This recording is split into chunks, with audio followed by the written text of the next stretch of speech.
Bonjour Dave Anderson. Bonjour. Comment allez-vous? Alors, j'ai en face de moi un tout jeune retraité, mais c'est pas du tout l'impression que j'ai personnellement.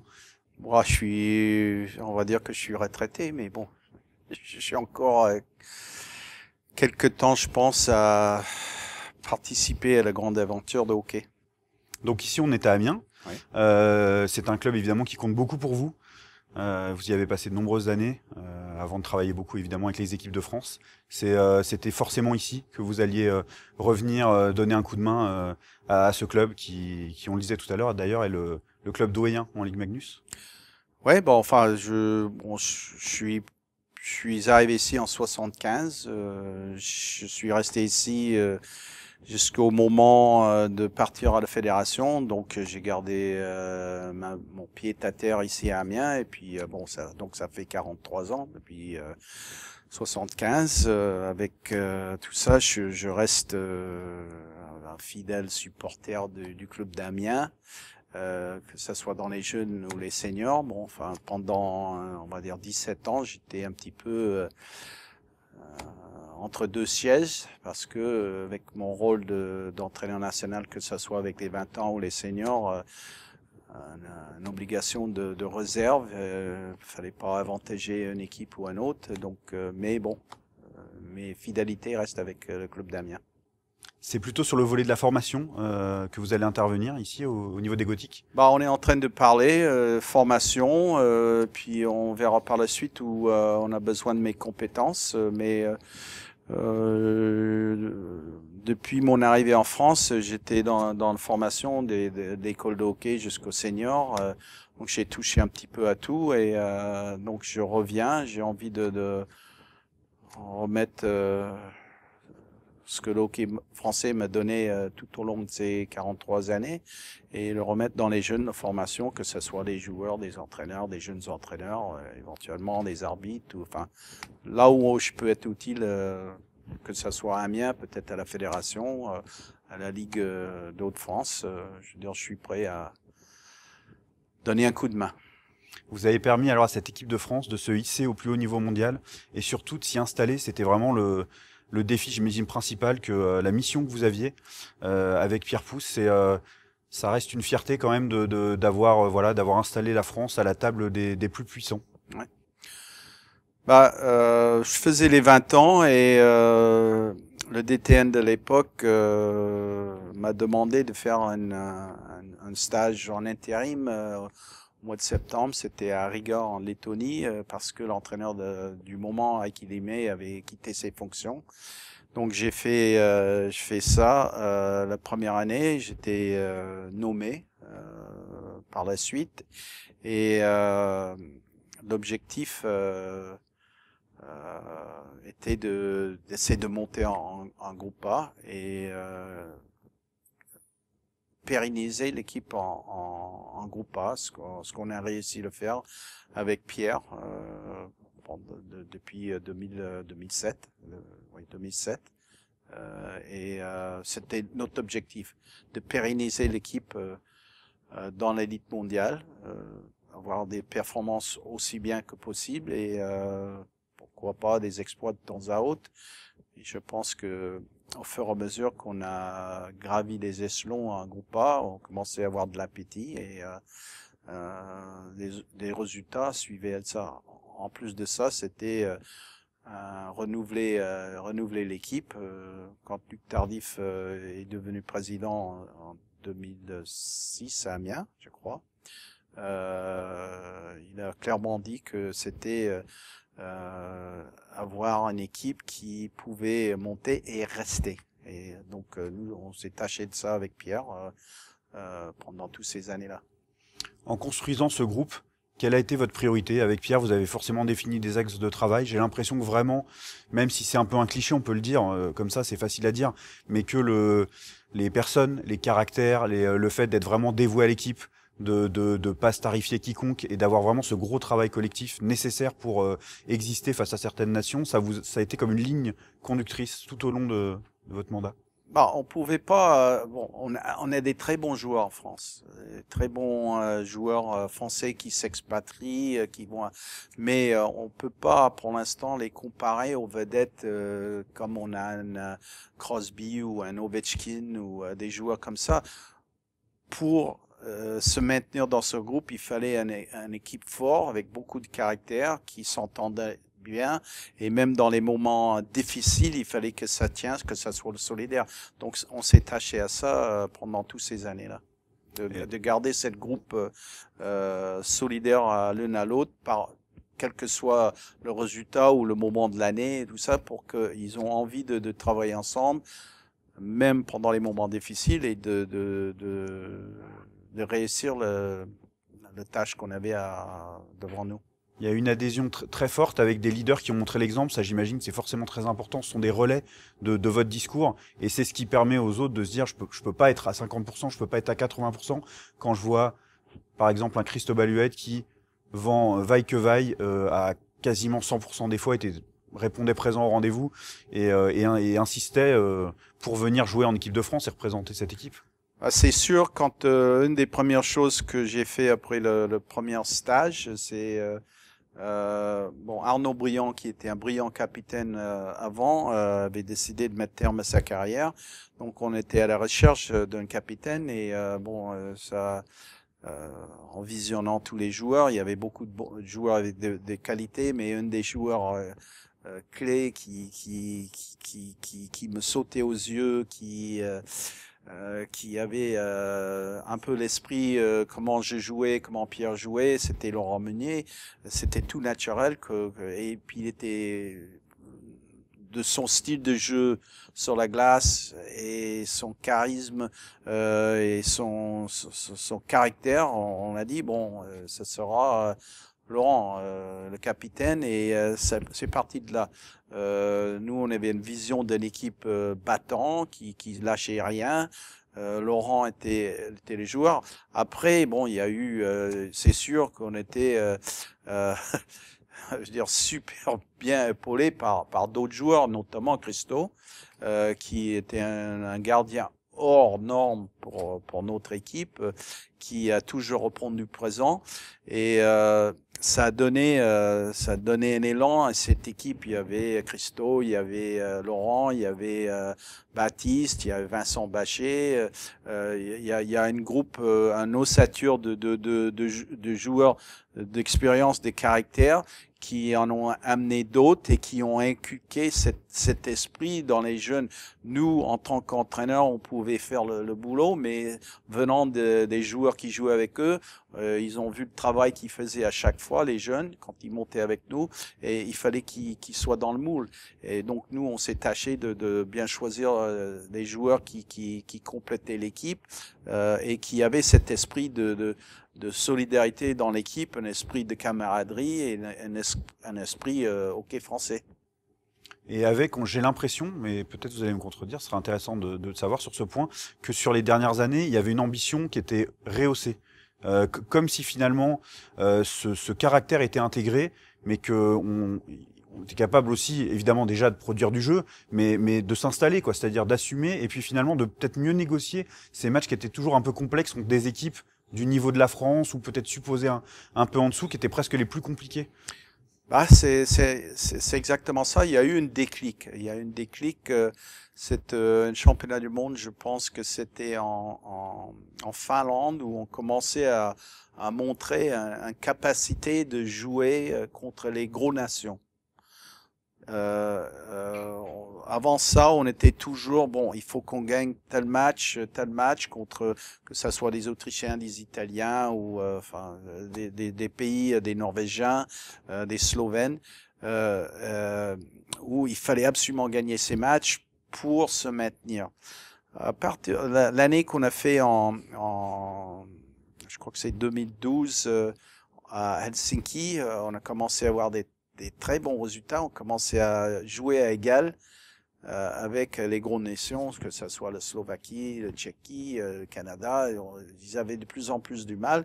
Et finalement, la deuxième année à Helsinki, c'était 2 années de suite, on a commencé à avoir une réussite contre ces équipes et une confiance s'est installée avec l'équipe. Bon, il y a aussi le fait que les jeunes qu'on a pris dans les premières années sont devenus les joueurs confirmés en groupe A. On va parler de Pierre Bellemare, Antoine Roussel, Stéphane Dacosta, Kevin Ekfei, Johan Ovitu. Il y a eu une qualité de joueur et un joueur qui avait la capacité de jouer, non seulement jouer en groupe A, mais performer à ce niveau-là. Et avec, on va dire l'ancienne garde, mais ils n'étaient pas âgés à l'époque, Laurent, Christo, Fable Henry, Yorick Trey, ils sont devenus des joueurs de qualité en groupe A. Et donc, les joueurs un peu jeunes vétérans, les jeunes joueurs confirmés, et aussi les jeunes qui arrivaient, on va dire Luc Tardif, Sacha Trey, Nicolas Ritz, les joueurs comme ça sont arrivés et on pouvait se permettre de les rentrer graduellement en donnant de plus en plus de temps de glace et donc l'équipe commençait à avoir plus de confiance et on dit pourquoi pas à chaque fois qu'on joue un match contre un gros les accrocher, peut-être pas les battre facilement, mais on avait nos chances. Et cette confiance entre les joueurs et puis le staff technique a fait que les résultats étaient de mieux en mieux.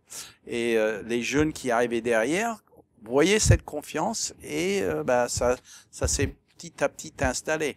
Bon, on n'a jamais été à l'abri d'une mauvaise performance, mais je pense qu'il y a eu très peu de matchs dans les 15 ans que j'étais là où je suis pas déçu, enfin où j'étais déçu de l'effort. Bon, peut-être le résultat ou d'être battu, mais l'équipe n'a jamais lâché un match, même battu. Je veux dire, on a été battu 7-1 par les Suédois, mais ils n'ont jamais lâché, mais ça a servi d'expérience pour le match suivant. Et en fin de compte, on commençait à avoir des résultats qui étaient probants pour l'équipe. Et je pense que ça va continuer parce que la tradition va continuer avec les joueurs de qualité de groupe A. Justement, il y a ce passage de témoin à Philippe Boson qui a donc été annoncé comme votre successeur, tous les deux, à vous et à Pierre Pousse. C'est dans la bonne philosophie. On sait que c'était un joueur très intense et qui sera certainement très vigilant à ce que cette identité de l'équipe de France perdure. Philippe, c'était un des joueurs le plus intense qui a joué en France. Si on regarde les joueurs qui ont réussi en Amérique du Nord ou ailleurs, c'est souvent les joueurs très intenses. Il y a eu Philippe, il y a eu Christo, c'est deux travailleurs hors normes. Il y a Antoine Roussel, il y a Pierre Bellemare. Steph, c'était un peu différent parce que c'est un virtuose avec le palais. Mais Johan Ovitu aussi, on voit ces joueurs qui étaient talentueux en France ou dans le championnat français ou dans les championnats universitaires ou juniors, ils étaient talentueux, mais c'était pas des grandes Crosby, Ovechkin. Par contre, ils ont continué à travailler et ils sont arrivés et ça a fait progresser leur jeu, ça a fait progresser l'équipe de France et ça a amené le reste du train avec nous. Il y avait le locomotive et puis les wagons derrière qui sont les jeunes de maintenant ou les joueurs qui sont un petit peu plus âgés maintenant qui commencent à prendre le relève de nos anciennes cadres. Et c'est quelque chose qu'on a essayé de avancer avec Pierre et puis avec les joueurs aussi. C'est pas juste nous qui avons fait le truc, c'est un groupe parce que le groupe c'était les joueurs, c'était le staff technique, c'était le staff médical, c'était le manager, c'était je veux dire on avait deux très bons managers, Patrick Fanchter, Renaud Jacquin maintenant et le truc s'est fait et je suis là, ça va être Philippe qui va coacher l'équipe, c'est un gars intense et exigeant et il va garder le même cap. ça sera pas exactement comme j'ai fait, mais ils ont peut-être besoin d'un change de caractère, un change de tête, change de parole, et ça va rajouter de valeur à cette équipe de France avec la façon qu'il va le faire. Et je lui souhaite, et je suis certain, ça va réussir. Je souhaite de succès et que ça va réussir, j'en suis persuadé. Alors une dernière question, on aurait pu discuter des heures, c'est passionnant de vous avoir. La priorité qui devrait être celle aujourd'hui du hockey français pour se développer, ce serait laquelle? Je pense la formation, il faut qu'on continue dans la formation, mais le DTN, Gérald Guenelon, et le groupe de DTN, la DTN assistant Christine Duchamp, puis tous mes collègues, Lionel Charrier, il y avait Romain Guibé, il y a Pierre. On est sur un projet, enfin surtout ceux qui ne travaillent pas dans l'autre niveau, qui travaillent avec les ligues, qui travaillent dans les clubs, qui travaillent. On a mis en place des choses qui sortent les joueurs de meilleure qualité. Alors, il faut voir le nombre d'heures que passent nos CTR, CTN dans les patinoires à travailler avec les clubs. On demande aux clubs qui ont des pôles espoirs, des centres de formation, des juniors, des U17, les U15, les U13. On a une formation de ces entraîneurs-là dans les clubs par nos conseillers techniques nationaux qui commencent à produire. Et c'est pas juste les clubs qui peuvent le faire, c'est pas juste un entraîneur, c'est un total. Et puis à la fédération, quand on est séparé du sport de glace, c'était les gens du hockey qui travaillaient dans la sphère de hockey, qui ont fait avancer le hockey. Alors l'équipe de France, on a avancé parce qu'il y avait des bons jeunes qui y arrivaient, mais on a bien vu il y a 2 ans, l'équipe de France U18 est montée en groupe A, c'est jamais fait. On est monté en 20 ans il y a quelques années par le passé. Non seulement ça donne une expérience supplémentaire intéressante et primordiale pour les jeunes, mais aussi ça donne envie aux autres de jouer à ce niveau-là. Parce que les jeunes qui sont revenus du groupe A U18, ils en ont parlé aux amis. Je peux parler des trucs un peu différents. Les équipes qui vont jouer le tournoi Pee-wee du Québec, ils connaissent, ils jouent en moustique, poussin, enfin U7, U9, U11, ils s'en vont, ils jouent le tournoi, ils ont un certain niveau. Quand ils reviennent, encore plus motivés, et ils parlent aux autres jeunes qui sont pas allés. Ah, t'as vu, c'était comme ça, et ça donne une culture un peu plus importante à chaque gamin qui est dans le groupe. Les clubs qui amènent leurs équipes, les jeunes équipes en Suisse ou en République tchèque, ça, on a plus de ça maintenant.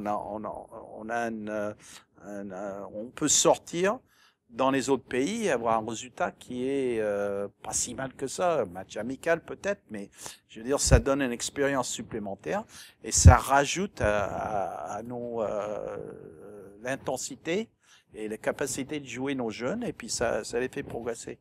Mais c'est les clubs, les ligues, la fédération qui fait un énorme boulot dans la formation des entraîneurs. Dans les clubs qui commencent à faire la formation de leurs propres entraîneurs, et bon, ça repartit sur les joueurs après. C'est très important cette partie de formation. Je pense que ça soit les entraîneurs ou la formation des jeunes sur la glace en technique et il y a aussi le parti hors glace, préparation physique, qui n'a pas été fait par avant.